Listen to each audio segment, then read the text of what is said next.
Welcome in, everybody, to another episode of Scarves and Spikes.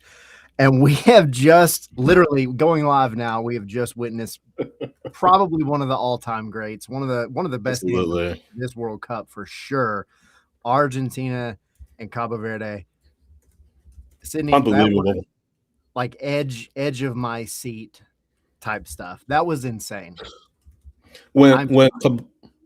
Sorry, I was gonna say when Cabral scored that goal. Oh my word! I was like, "Are you serious right now?"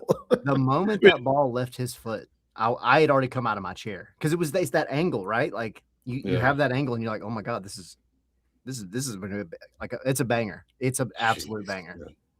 Yeah, it's just no shame if you're Cabo Verde. Not like even absolutely no shame whatsoever. Like they took Tyler, the fact that they took Argentina, as I get the ticker up here. I'm sorry. We're kind of rolling. Coming in hot. Coming in hot, exactly. The fact that Cabo Verde, Tyler, took Argentina to extra time, much less getting a sniff of extra time. It's just unbelievable. Like you said, it's just an incredible match. Like, this is a moment. I tweeted it out. I put it on social media. This is one of those matches where you'll look back and say, man, I remember where I was when I was watching Argentina and Cabo Verde in the round of 32 at Hard Rock Stadium, Miami Stadium, and Argentina being pushed to the brink by Cabo Verde. But how can you? On nobody's bingo card, by the way. I came in thinking that Cabo Verde had absolutely no chance to win this match, but they went down 1-0. You figured Messi, after he scored, Cape Verde or Argentina was going to do their thing. But then Cabo Verde tied it. Eventually got it to extra time, like we mentioned. Vizinha, just a terrific tournament, starting from the draw against Spain at Mercedes-Benz Stadium to open the group stage. Several enormous saves, including one of Messi's free kick that would have put Argentina ahead in the second half. But then Argentina scores, and then Sidney Lopez Cabral scoring a Golazo, probably the goal of the tournament, Tyler. I would be hard-pressed to think about another goal that would be as big as that one. Just from a match standpoint. Yeah, I mean, you've had some good ones, right? Like you go back to the Democratic Republic of the Congo the other day in Atlanta when they went ahead against England. Like, I mean, that's a goal. Like, that was a good one, right? And there's been a handful of other ones, but the English that man put on that ball, and from the distance to cut inside like that, I mean, everything about it and then you just add the stakes on top of it, right? Like, nobody gave Cabo Verde a chance, and I got to raise a glass to these guys, like, for real. Likewise, they have put on the show of this tournament, and it all goes back to that very first game in Atlanta when they took Spain all the way. And Vizinha went from having 45,000 Instagram followers to, I don't even know what it's going to be at now, but I think the last check, it was like around 8 million or something. Yeah, it's going to be more than this match. It's definitely going to be more. But the guy stood on his head in that game, and it's kind of crazy because, I mean, he was phenomenal in this game. I feel like he had a tougher time individually in that Spain match than he did against Argentina. I mean, Lionel Messi had 3, if I'm not mistaken, free kicks from just outside the box, and he couldn't do his patented free kick routine and make it happen on any of them. So I am absolutely in love, and it's just like from a personal perspective too, seeing Cabo Verde's fans and what it meant to them the first day in Atlanta, and then to see just in the short amount of time how far they've gone to then take Argentina to the absolute ropes. And they were on the front foot at the end of that game. And it was honestly kind of feeling like, man, if this keeps going, we're going to have an equalizer and we're about to go to penalties. Yeah. I'm just, they have to be, I mean, look, you're sad right now for a moment, but you can't do anything but hold your head high, look at your buddy and say, dude, we just got to witness history. That is amazing. I'm so happy for them. Yeah, me too. I'm looking at the chat and Huncho Dev pretty much saying the same thing that we're just saying. Tyler, just heartbroken for them. Um, talking about his Lopez Cabral's goal was the best of the tournament. Vizini at 18.4 million subscribers, I guess, followers on Instagram right now. And then, talk about AFCON or the AFC, the African Federation. Good point about that. You had Cote d'Ivoire, Ivory Coast make a pretty good run. Cape Verde, of course. Egypt, who will play Argentina at Mercedes-Benz Stadium. Well, no, they're in Asian. They're the Asian League, right? Who? Sorry, Egypt. They're in the Asian Egypt is in Afghan, aren't they? Confederation. Am I tripping? I Egypt is in went- Africa. Oh, Egypt's in Africa, but I thought it was in the Asian Oh, no. Confederation for some reason. You threw No, me, they're you threw me in a CAF. curveball. I thought I've been living a lie. Hey, No, they're in wait a CAF. minute. They are in CAF. But yeah, I mean, you look at them. You look at Morocco, of course, who they moved on to take on Canada tomorrow. That's gonna be at tomorrow at 1. I'll probably talk about that a little bit later on.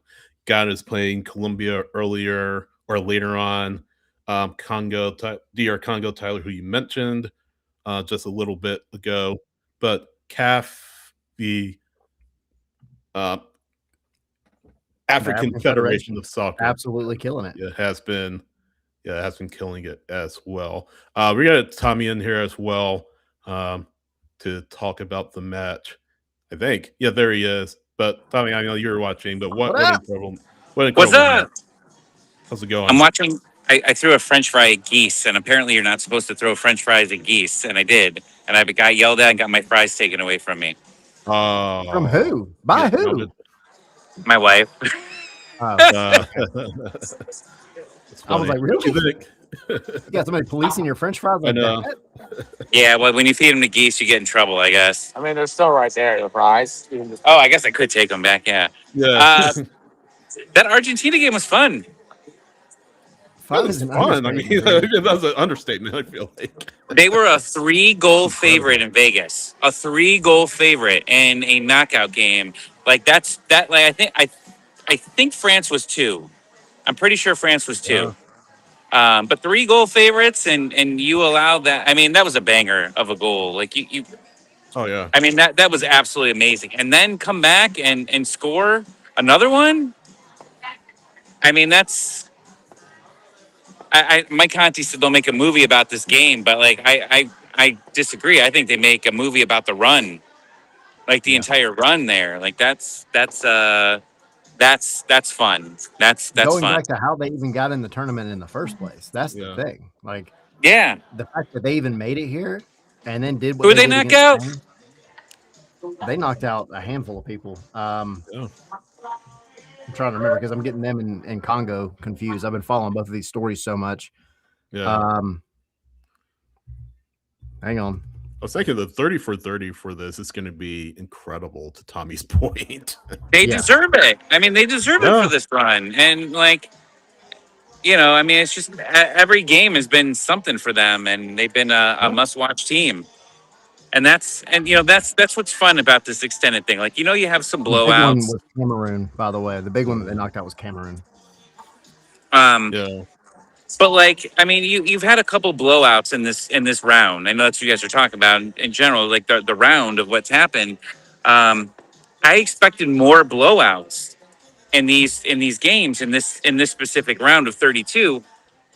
And you just didn't see a ton of them. Like, I mean, you saw Norway score in the last minute to win that game. I mean, you saw this, which was madness. I mean, there's just been nonstop things of like, you're like, oh yeah, this game's gonna be crazy, and it's not gonna be crazy. It's gonna be boring. And no, it's so much fun, and that's. Should they do this every year? Well, do whatever year the World Cup. Like, allow more teams in. Nah, I don't know. I think there's a limit. I think it's created some great storylines out of this. I know, like, but like that's what makes I don't know. I think you got an argument for it to let some of these in. Like again, you're going to get some of your 3-4-0 blowouts in the first round, but you're going to get a game like Spain that thinks they're all confident going into Mercedes-Benz Stadium, and they just pull a Yeah. stinker out of it. And next thing you know, like Disney's making a movie about it. Like Well, that's the dream. That's the dream of any soccer team. Hey, you don't win the World Cup, but you got a Disney movie. And Joshua Jackson, not only playing Charlie Conway in the Mighty Ducks, is also playing someone. I It's like can't name next a goal single wins. member. That's literally going to be the sequel to Next Goal Wins. It's like it's right. the writing is there. They'll Sydney, add a before you flying join, V at it at some point. Like they'll do the flying V Yeah. to score a goal. But other than that, yeah, that's great. the whole thing Yeah. is written itself. Really Exactly. quick, because we are streaming on TikTok. If you guys are just now checking us out, seeing us, welcome. know. First of all, we stream all the time, typically on Wednesdays, but the World Cup has definitely thrown a wrench in that. But if you haven't already, check out the website, scarvesandspikes.com, and be sure to follow us, obviously, here on TikTok, but also YouTube, also Instagram, all the places that Sydney's pointing at down at the bottom. It helps us out a lot. We truly, truly appreciate it. We continue bringing y'all World Cup coverage, MLS coverage, and Atlanta United coverage. You're going to be at the match on Tuesday at Mercedes-Benz Stadium when we see Argentina versus Egypt, Messi versus Salah. Guys, I looked it up. This is only the third time that Messi and Salah have met ever in soccer throughout their careers. Both times were the UEFA Champions League. The first time was, I have it in front of me, 2015 in the group stage match when Salah was playing for Roma and Messi was with Barcelona, and they ended up drawing 1-1. In 2019, 2019, I think it was. Messi was still with Barcelona. Salah had moved to Liverpool at that time, and they faced each other in the semifinal of the Champions League. Messi scored a brace and a 3-0 win in the first leg. Barcelona ended up winning 4-0, winning 1-0 at Anfield to take the tie 4-0. So they've only met twice, guys, and that surprised me. As accomplished as their careers have been, as long as they have been playing, they've only faced each other 2 other times. So Tuesday will be the third time they face each other. But Tyler, Tommy, I think if you look at the type of match that this will be, if you had your pick of matches, if you're Mercedes or Atlanta's organizing committee, this will be high on the list. Lionel Messi, Mohamed Salah, probably, maybe, the final World Cup for either of these men, although I fully expect that we'll see Messi in 2028. I mean, 2030. My goodness. I'm not. I think like, for me, get Mo Salah here, let him see Mercedes-Benz Stadium, and then sign him because he's a free agent right now. Exactly. Let's make this happen. Why not? From like an absolute optic standpoint, this is the match you wanted, right? In terms of like what teams could have made it. Argentina, it's just like having England here the other day. You're gonna get those fans and take the soccer part out of it, man. What they're gonna do to the local economy in and around Mercedes-Benz Stadium is gonna be insane. They're gonna bring a very unique Argentine vibe, but the Egyptian fans, like the African fans, have shown so well, at least in my experience at Mercedes-Benz Stadium, at Atlanta Stadium. When Cape Verde was there, they were off the chain. Congo, off the chain. Like a lot of these countries, they're traveling so well. So, and then you look at what just happened, and one of two things: either Argentina is going to buckle down and realize, dude, we just scraped by the skin of our teeth. We got to get on one and figure out what we got to change, or they're going to be absolutely ruined from this match, and Egypt is going to come out and play the game of their life, and they might knock Argentina out. I'm not convinced. Argentina hasn't convinced me this whole tournament, frankly, because their path to where they're at now has not been that difficult. Pretty easy. Yeah. It's been very easy. And Messi's going to do his thing. The rest of the team has not looked that great, in my opinion. So I don't know. It's a good one for Atlanta, but man, I was kind of hoping for the upset in this one. Same. Tommy. Yeah, I mean, it's going to be a fun one.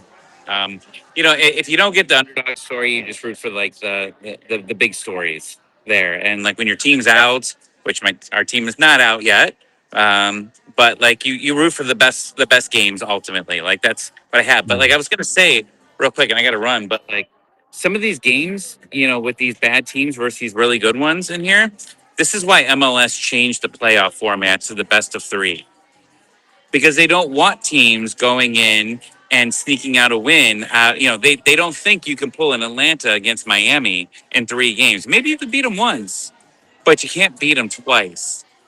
And I feel like that some of these games, and they've when you're having these 2-1 bangers that we've had, like that is the reason why MLS is like we can't have, I specifically remember a game of years ago before they changed the format where like Orlando City was in a playoff game and like I don't remember if it was them or not, but like whatever the lower seed was, all they were doing was playing for penalties, and it was the most boring game possible.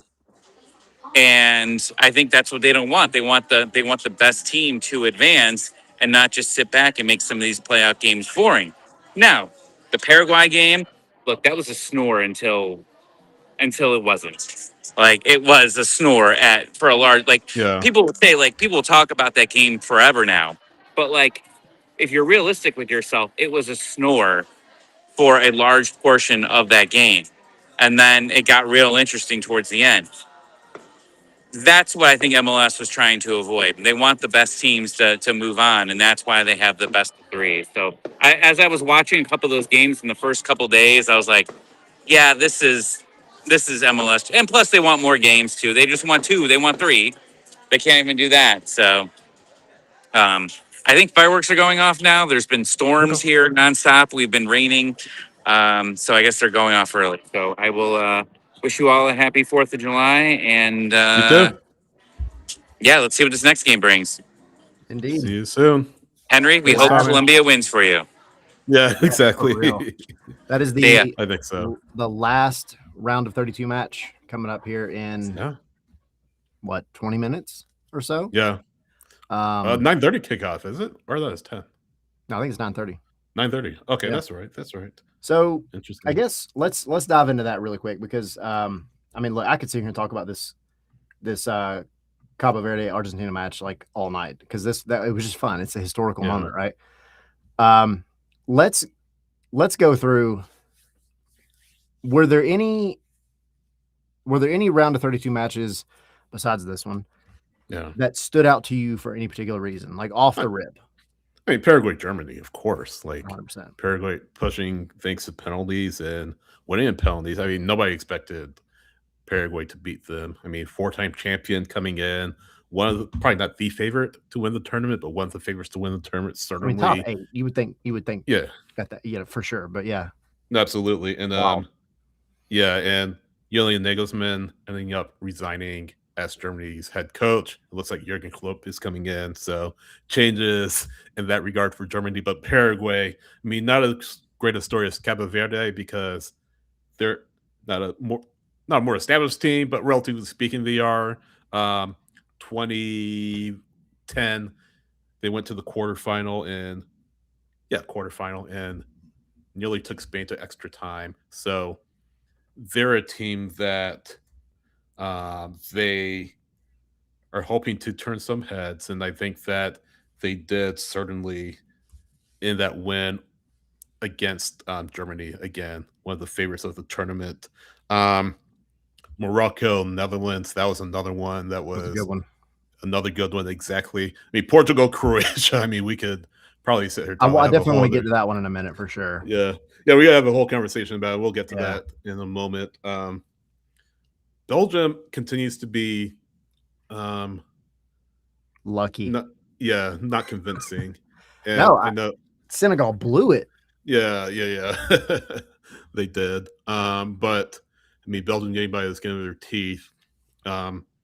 USA, who will they start up top against Belgium? I mean, sure, we'll talk about that in the next day or so. But I guess, what are your thoughts? What are you for me kind of spotlighting here? I think I loved Brazil Japan, even though my Japan lost. So upset. Um, Brazil, another one that has just not been convincing to me. I mean, they got the job done Yeah. against a tough Japanese side that I feel is just out too early, man. I'm heartbroken for them. Yeah. But I also feel like their entire organization is just on the up. So I'm excited to see what Japan does. Norway, I think it wasn't a fully convincing win. Their defense all tournament has just been like Swiss cheese.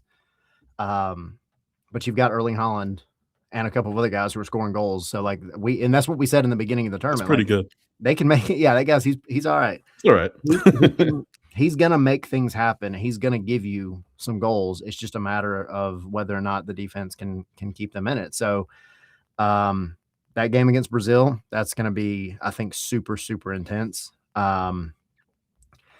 Besides that, though, I mean, England, the one that I got to see in person here in Atlanta, like that was kind of unexpected. I thought England played honestly pretty crappy football for most of the match. I thought and it wasn't even that it was just the tactics that were wrong. The individual touches, like the individual players played like crap. I mean, it was bad. Jude Bellingham had a rough match. Harry Kane really didn't get super involved until he finally did, but that's what you expect out of a striker like that. Right. The subs really are what made the difference in that match. But the fact that Congo was ahead for the majority of the match was, a similar situation to what we just saw with Cape Verde. You weren't expecting it. Maybe not to the same degree, but I mean, it was, if you're a neutral, that one was a fun one to watch. I think for me, the ones that, didn't really stand out. I mean, Spain and Austria went the way I thought. Mexico, Ecuador, more or less went the way I thought. And then France and Sweden, I had no hope for Sweden in that one. Like France is going to win it all. I feel like France is the strongest team by far in this tournament right now. It's so hard to bet against them. Canada, admittedly squeaked by. I thought South Africa might actually pull that one off. But I mean, it's been a fun round of 32, a fun, very first ever round of 32 in a World Cup, by the way. Yeah. So I don't know, but we're here now. We got one more, Colombia and Ghana, here in a little bit. First, I guess, what do you think of that one? And then what round of 16 matches are you looking at? Yeah, I think Colombia, another team that hasn't really been all that convincing throughout this World Cup. Just not, I mean, weren't terrible results in the round of, or in the group stage, but they only won, I think, one match. Colombia did. They needed a couple of late goals against Uzbekistan, kind of squeak through. They did beat the Congo, beat DR Congo. That came in the 76th minute. Drew Portugal 0-0. So not a team that you can look at and say, man, this team will go far in the tournament. I think they'll beat Ghana.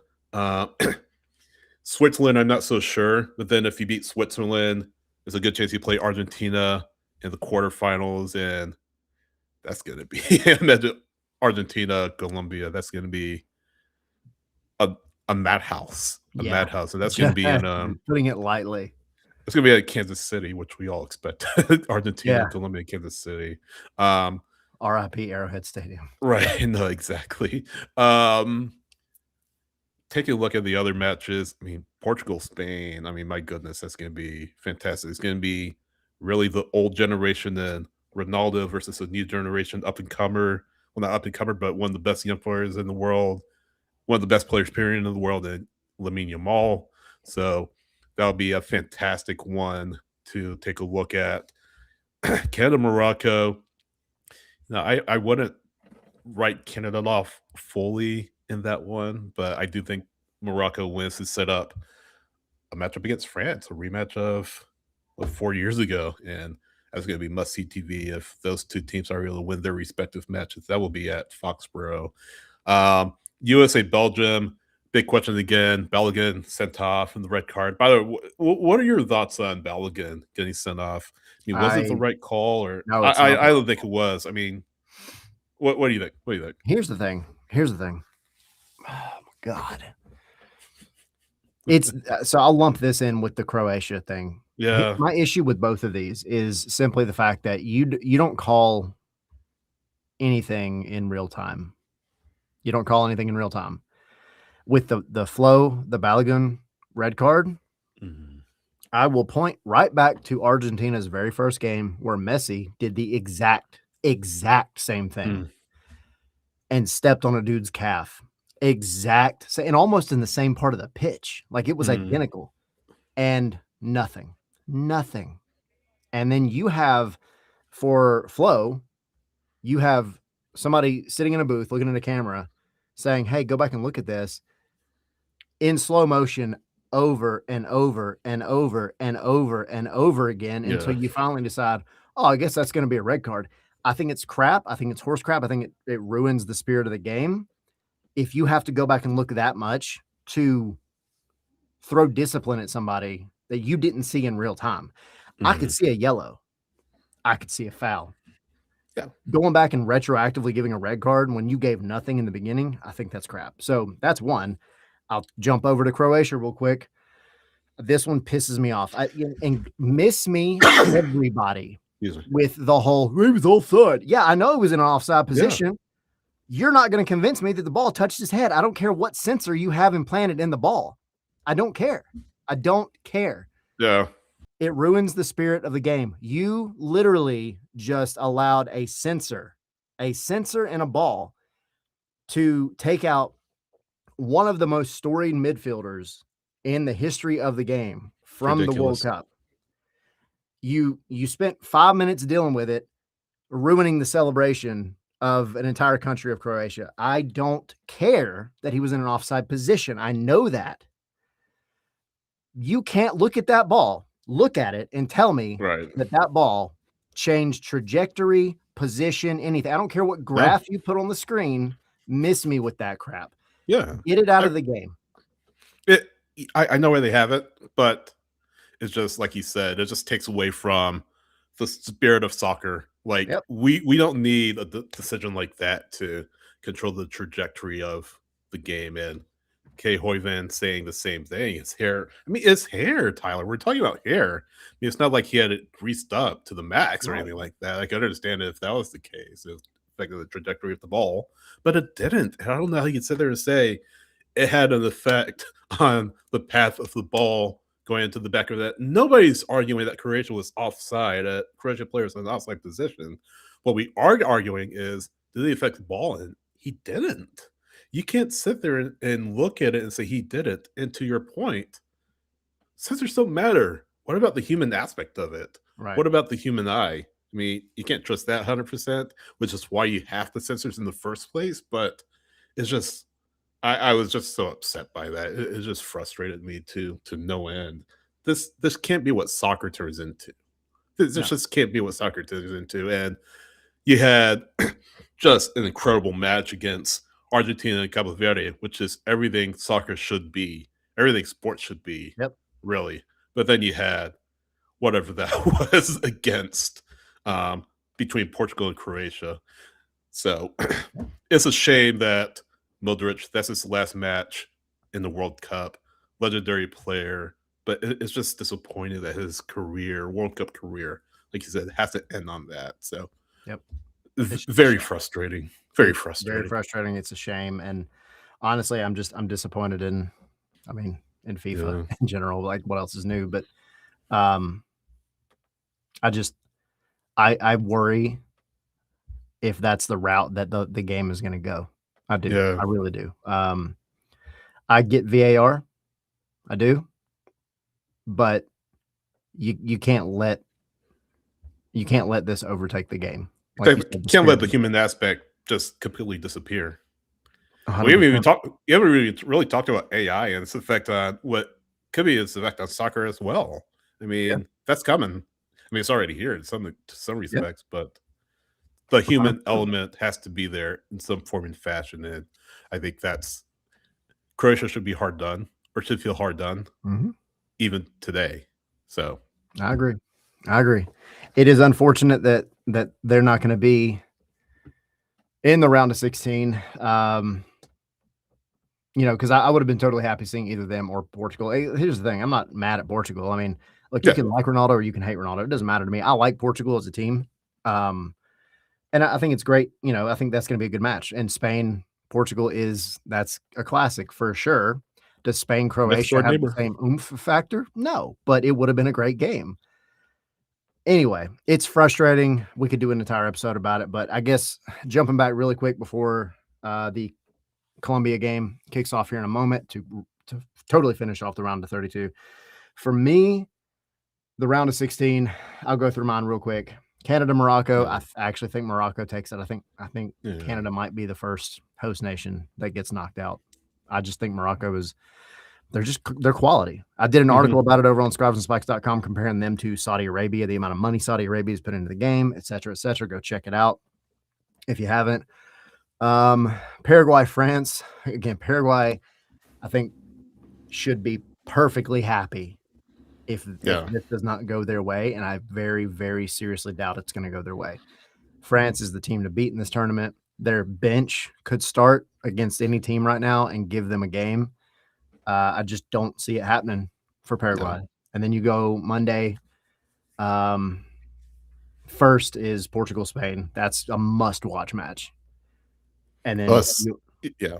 Okay. U.S. versus Belgium. I mean, I hate the history that Belgium has with the United States of America in the game of soccer. Yeah. But Belgium has not played well. I feel like they're lucky to be here. I mean, it was two moments of Senegal switching off that even got them here in the first place. So if US can come out and play with the heart, and I hate to throw that word around, and grit and all that kind of stuff, but if they can come out and play like they're the better team, like they know they're the better team, that they're playing at home, they should beat Belgium, despite not having Balogun. And then you got Brazil, Norway. I'm just gonna keep riding it, man. I'm gonna say Norway. I'd like to see Norway make it through. I would love to see Norway make it through. Brazil's not been convincing to me. The biggest X factor here is going to be whether or not Norway's defense actually shows up to play the game or not. Mexico and England. This one makes me laugh. We have some very British friends who I don't know what they're going to do when this game is played. I don't have high hopes for England, if I'm being honest. Yeah. I think Mexico has done well. And fact check me here if I'm wrong, but I don't think Mexico has given up a goal this entire tournament. No, they've not conceded at all. Exactly. So it's incredible. and they're scoring goals pretty well. So I just don't see it for England especially if they play the way that they did against Dr. Congo, as it were. Playing at altitude in Mexico, it's going to be rough. I think Mexico takes it. Switzerland against either Colombia or Ghana, whoever wins here in a few moments. I mean, I got to go with Colombia, but man, I think this is going to be a game. Yeah. But for sake of finishing this, Switzerland, I think Switzerland, Colombia, and then I think Colombia takes that one. And then we'll have Egypt and Argentina here in Atlanta. Yeah. I don't know, man. I'm going to be honest. I think looking just at the way both teams are playing soccer through this whole tournament, I kind of got to give it to Egypt. That'll be my Egypt. hot take. Okay. I don't know. I do think Argentina does win that game. I honestly do. Let's get to Huncho just real quick. Oh, sorry, but he was asking about Belgium. He wanted them versus Senegal, but who does he think that Pochettino will bring in for Balogun with him being suspended? I think I know people don't like Ricardo Pepi, but I think he's your choice. I really do. Of course, you have Haji Wright, of course, but I think Pepe's your backup striker, and this is Pepe's moment, right?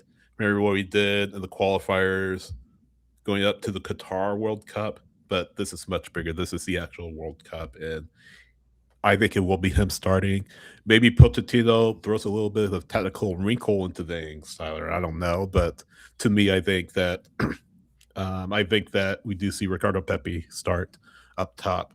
What do you think? Do you start right, Pepe, or do you see like maybe Reina come in some form and fashion, and I maybe worry. some twists up top? I worry about Reyna in any capacity against Belgium only because of his lack of speed. I think Belgium has a lack of speed, and I think you can overwhelm them with speed. That's what Senegal did, and then they just got a little too cocky in the final 5 minutes. I wouldn't mind seeing Haji Wright. Honestly, I think again back to the speed situation. Ricardo Pepi, it's always been my biggest thing with him. He's hit or miss. Yeah.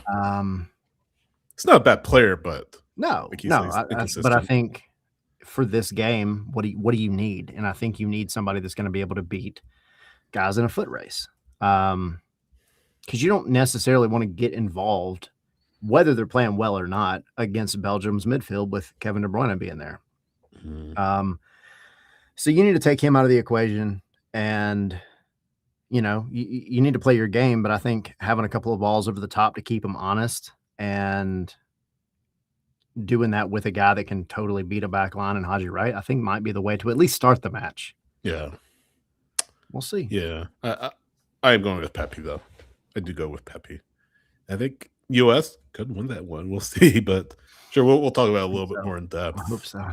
Yeah, me too. Well, we cool. need to dispel our bad history of Belgium, like you said. Yeah, for real. Just erase it all, please. Hopefully we don't need Matt Freese making like 17 saves. I know. I don't need another Secretary of Defense moment against or a one-no miss.